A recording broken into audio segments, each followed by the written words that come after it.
Nous débutons donc regard croisé. Nous parlerons ce soir de la République démocratique du Congo où le G7 minier menace le pays de poursuites judiciaires. Nous évoquerons également la Libye pour voir si la feuille de route de Paris est réaliste. Le Zimbabwe, les élections présidentielles annoncées pour le 30 juillet et puis le Togo, l'inauguration du 4e lac à Lomé. On verra les enjeux de l'assainissement urbain sur le plateau pour débuter. Pasteur Edo, commis du président président du mouvement Martin Luther King, la voix des sans-voix. Bonsoir, Pasteur Edo. Oui, bonsoir Samuel, bonsoir aux téléspectateurs. Et Latevi Lossonaïko, alias Jeff Le Prince, journaliste à Radio Lumière. Bonsoir. Bonsoir Samuel, bonsoir à tous les téléspectateurs. Nous entamons ces regards croisés avec la République démocratique du Congo.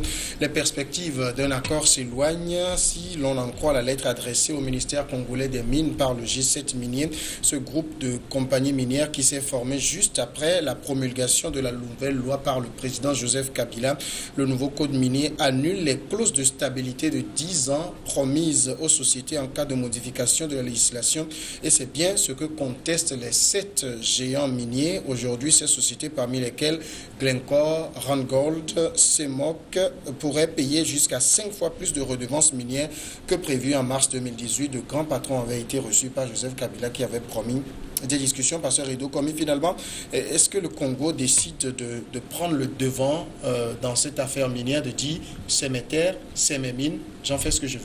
Oui, je crois que c'est une bonne chose si désormais l'État congolais veut prendre le devant des choses. Parce que vous savez, c'est un géant minier en Afrique, plus riche que même le continent européen, tout le continent européen. Bon, donc c'est une très bonne chose. Mais juridiquement, ça va clocher un peu puisque il y a un contrat qui a été signé et c'est sous l'ancien code minier que le contrat a été signé. Maintenant, ça vient compromettre tout. Mais c'est vrai que l'État est souverain. D'ailleurs, quand vous voyez le délai, la période quitte de 10 ans à 5 ans. Donc, ce qui va certainement bousculer un peu ces géants miniers. Ils veulent recourir à la justice s'il n'y a pas eu de discussion. Vous voyez, le nouveau code minier a été déjà promulgué par le président Joseph Kabila.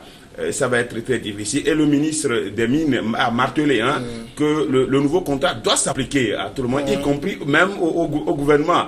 Bon, donc, c'est un bras de fer qui est parti, qui va... Personne ne saura pronostiquer comment ça va se terminer. Mais je crois qu'il est temps quand même que ces compagnies-là ont tellement fait des chiffres, des chiffres d'affaires pendant longtemps. Donc si le gouvernement décide une fois de prendre les choses en main, ça va être une bonne chose. Mais est-ce qu'il n'y a pas question de réparer les torts? Il n'y a pas question de réparer les torts. Alors c'est ce que nous allons voir. D'ailleurs, vous voyez pourquoi le ministre des Mines, ils ont fait au moins 13 correspondances, avoir 13 correspondances sans suite. Donc c'est dire que le gouvernement veut faire un blackout total sur le sujet. Et à cette allure, ça va être très, très compliqué. Bon, vous savez, comme on l'a déjà dit, l'État est souverain. La terre, c'est pour l'État. C'est l'État qui en décide.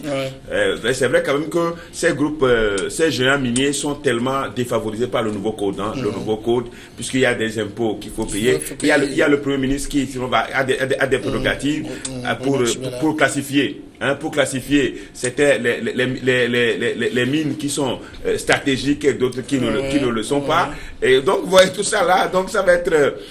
ils sont totalement défavorisés. Mais je crois que si ça peut permettre à l'économie de se relancer, maintenant, il va falloir négocier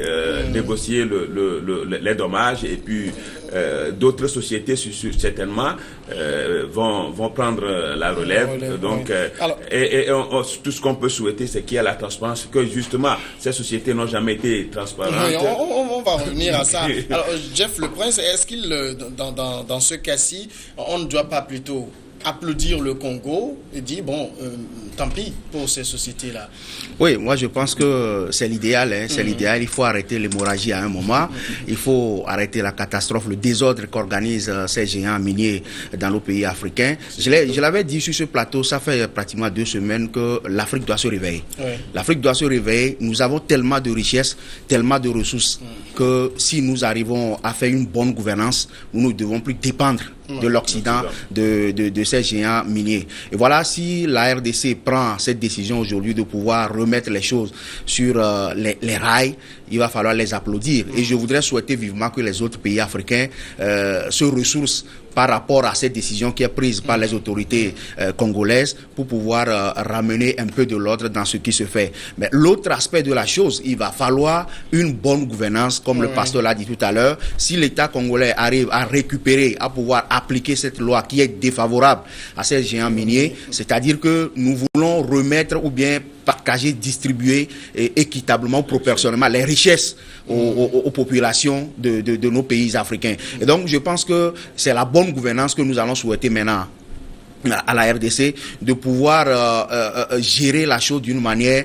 pour que les ressources servent aux Congolais et permettre à ce pays de décoller économiquement, parce que on ne peut pas ignorer que dans ce pays où il y a tellement de ressources minières et que les gens gîent encore dans une pauvreté extrême, donc il est important aujourd'hui d'applaudir quand même cette décision qui a été prise par les autorités congolaises. Mais Pasteur Edo, si éventuellement, parce qu'aujourd'hui ces sociétés, c'est les 7 grandes sociétés minières menacent de poursuites judiciaires. Si éventuellement elles arrivent à mettre leurs menaces à exécution, décident même de quitter le Congo, ça va mal se passer là. Non, mais elles n'ont qu'à quitter. C'est le souhait. Nous, on souhaite qu'elles quittent et que l'État congolais et puis les sociétés africaines... Si ces sociétés quittent, vous savez ce qui va advenir des mines congolaises. Qu'est-ce qui va advenir? Le Congo a des mines, mais on n'a pas de société qui transforme ces mines en produits finis aujourd'hui. C'est la grande question sur le continent. Si l'État congolais est en train de prendre des mesures, ben c'est parce que l'État a des ressources, enfin des ressources humaines, des sociétés qui pouvaient compétir avec celles de l'Occident. Donc moi, si c'est peut-être on lorgne sur la Chine. Non, on n'a pas besoin de lorgner sur la Chine. Ce qu'il y a, c'est qu'aujourd'hui, il faut reconnaître quand même que la technologie avance et que les pays africains aujourd'hui ne sont plus ces gens de dernière en matière de ressources humaines. Nous en avons les techniciens. Il y a des techniciens qui sont là. Donc je crois quand même que les menaces là, je crois que c'est des menaces qui ne vont pas aller loin, parce que même si nous on dit que ça, le nouveau code minier les défavorise, c'est qu'ils ont toujours gagné. Ces sociétés auront toujours gagné. Seulement, ils ne vont plus faire énormes chiffres d'affaires. En tout cas, il y a des super profits. On parle de super profits. Même dans le truc, on parle le gouvernement parle de super profits. Et ces super profits là, même on veut même taxer ces super profits, qu'il y ait des taxes sur les super profits. Donc vous voyez déjà. Bon, donc je crois que ce que ces sociétés gagnent, elles le savent très bien. Et donc les menaces là, c'est des menaces qui ne vont pas servir à grand chose. Mais je crois qu'il va falloir que l'État congolais profite de ces menaces là pour les bouder, pour les bouder hors du pays. C'est assez, vous en avez assez fait. Je crois qu'il faut. Jeff le Prince, le gouvernement congolais a pris le devant, tout le monde apprécie, mais ces sociétés ont des moyens de riposter. Oui, des moyens. C'est des multinationales. Oui, c'est vrai, des moyens de riposter. Je suis d'accord, parce que il faut pas perdre de vue ces sociétés qui ont quand même soutenu la politique dans ces pays, qui vont quand même susciter des débats ou bien ressusciter des dossiers pour accompagner les présidents. Par exemple, le cas de la Libye qui est là aujourd'hui, ou la Libye qui avait servi l'ancien président français Sarkozy à pouvoir accéder. Voilà, tout à fait. Donc ça veut dire que ces sociétés quelque part ont aidé nos présidents qui sont dans nos pays aujourd'hui à s'installer. Et là, il y a un débat qui se pose à ce niveau. Justement, est-ce que tout ceci intervient parce que Joseph Kabila est en fin de mandat? Oui, en fin de mandat, ça peut être un aspect de la chose. Parce que, vous savez, Joseph Kabila est dans une situation où aujourd'hui, il doit quand même se tailler une bonne place pour dire à la population que, en réalité, je veux votre bonheur. Vous savez, aujourd'hui, nous disons qu'on peut applaudir à l'État congolais pour cette décision qui a été prise, mais les gens vont dire c'est le président qui a pris la décision, et ça fait une bonne politique. Moi, je dis une bonne politique. C'est l'élément de la campagne pour le parti au pouvoir. Tout à fait. Pour le parti au pouvoir qui ne sait même pas encore prononcer mais il y a des associations, des partis qui affichent déjà les photos de Joseph Kabila pour plébisciter sa participation aux élections. Donc c'est un aspect de la chose politiquement que nous ne voyons pas. De toute façon, je voudrais dire justement que quelles que soient les menaces que ces géants infligent ou bien disent à l'endroit de l'État congolais, l'État est souverain. Et l'État a toutes les responsabilités de pouvoir contourner tout cela, parce qu'un contrat pour un État peut être modifié à tout moment. Aujourd'hui, si l'État prend conscience que ça ne va pas dans mon pays et que je dois modifier les choses, il faudrait que la RDC soit capable de pouvoir chasser ces étrangers qui sont là et prendre la relève. Et le pasteur l'a dit, avec les ressources humaines que nous avons, c'est vrai que le transfert de la technologie se pose aujourd'hui. La technologie de pointe, ça n'a pas été, ça n'a jamais été évident. Il y a les techniciens. Si on doit reconnaître honnêtement, penser que le Congo aujourd'hui a la technologie pour exploiter ces mines? Il faut toujours commencer quelque part. Il faut toujours commencer quelque part. Je ne peux pas dire que nous n'avons pas une technologie de pointe en Afrique, et donc il faut toujours laisser la chance à ces étrangers qui sont là pour en train de piller les biens africains. Mais il faut prendre conscience, commencer quelque part, et je pense que petit à petit on peut y aller, parce que vous ne pouvez pas quand même imaginer aujourd'hui que quand vous allez à l'Occident, les médecins, les grands chercheurs, c'est les Africains. C'est les Africains. Mais est-ce que si l'Afrique mettait les moyens pour former ces cadres, pour former les jeunes Africains, je pense que nous allons quand même bouger les lignes dans notre continent africain. Même déjà sur le continent, il y a des grandes écoles de technologie aujourd'hui. Mais c'est juste parce qu'on ne donne pas la chance à ces Africains-là qui sont sortis de ces écoles-là de pouvoir se faire s'illustrer sur le terrain. C'est tout.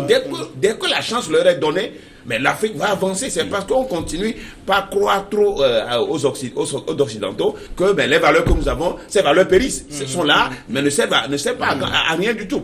Donc maintenant que il y a de la place pour ces diplômés africains, je crois que bon vent pour eux, pour que l'Afrique se réveille, que l'Afrique prenne son destin. Mais est-ce que vous ne pensez pas que ces sociétés pourront, si éventuellement la décision de l'État congolais passait, est-ce que ces sociétés, pour engranger plus de profits, ne vont pas se venger sur les populations à la base qui rentrent dans les mines, sortent ces produits qui sont déjà achetés à vil prix? Ça va encore diminuer là. Là, je crois quand même que, comme disons, il va falloir que... Je crois que l'État congolais quand même est en train de prendre la mesure des choses. Oui, mais ne contrôle pas toutes les... Justement, c'est que l'État n'est pas tellement contrôlé. Il y a même qu'il y a des zones qui sont hors de contrôle. Il y a des rebelles qui sont un peu partout, qui exploitent. Justement, c'est ça qui fait de l'argent pour des moyens financiers, économiques pour ces groupes rebelles. Mais quand même, je crois quand même que tout compte fait.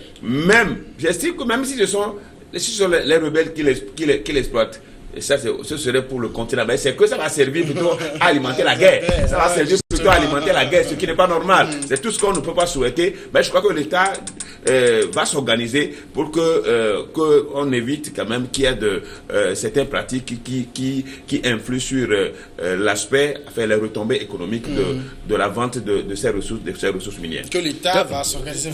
Vous savez, par rapport à cette question, je pense qu'on ne fait pas d'omelette sans casser les œufs. C'est vrai que ça va créer tellement de dommages aux populations, ça va créer un peu de chômage parce que il faut une rupture avant de reprendre les choses normalement, mais c'est un sacrifice.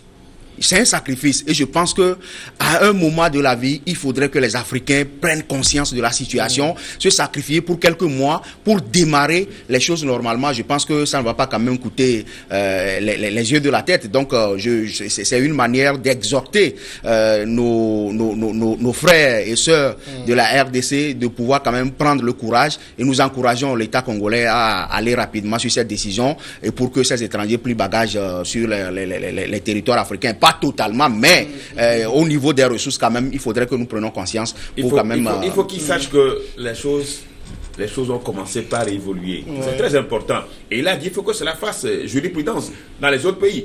Pourquoi on ne brade pas nos ressources minières aux Occidentaux? Il faut cesser de brader nos ressources minières. Vous savez, quand vous voyez les États-Unis ont des réserves de pétrole pour des années. Jusque-là, ils n'exploitent pas le pétrole américain. C'est-à-dire c'est pour des générations à venir. Donc, ils sont en train de préparer des milliers de générations à venir. Mais nous, on les brade.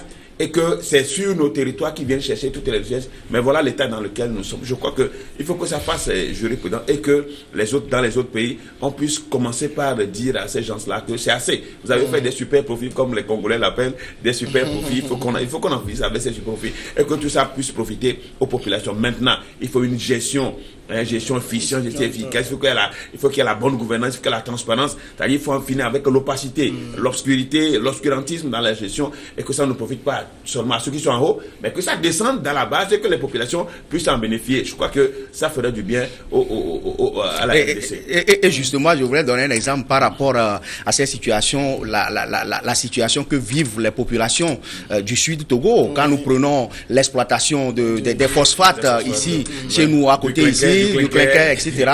Il faut voir les conditions dans lesquelles les concitoyens travaillent. Les conditions, les machines qui sont tellement des machines du 6e siècle. Mais pourtant, chaque jour que Dieu fait, il y a des gens qui meurent là-bas, mais ça ne dit rien. De l'OTP, on est passé à l'IFG, de l'IFG, on est passé à l'OTP encore avant de revenir à la SNPT aujourd'hui. Ça fait tout un désordre. Ça fait tout un désordre. Allez visiter les installations de la SNPT chez nous à Pemé. C'est obsolète. Donc, ça fait une semaine encore, il y a un concitoyen qui a perdu la vie dans cette société. Donc, ça veut dire que les conditions dans lesquelles les Africains travaillent dans ces sociétés étrangères qui sont sur les terres africaines, il va falloir que nous prenions conscience un jour pour changer les choses. Alors, Pasteur Edo, au-delà même des conséquences que cela va avoir et qu'on est en train d'évoquer, ces sociétés disent que l'État congolais pourrait perdre 3 milliards de dollars sur 10 ans sur le budget. Oui, c'est leur estimation. Oui, mais bien sûr, ils sont obligés. Parce que, comme ils veulent, ils menacent, donc ils peuvent se faire des surenchères pour dire que non, voilà, c'est ce que vous allez perdre. Je crois que l'État congolais va accepter perdre, mais je crois que en s'organisant, comme on l'avait déjà dit, pour que l'exploitation se fasse d'une manière minutieuse, je crois que l'État congolais ne va pas perdre. Non, l'État congolais ne va pas perdre. On va marquer maintenant la petite pause et puis on revient après.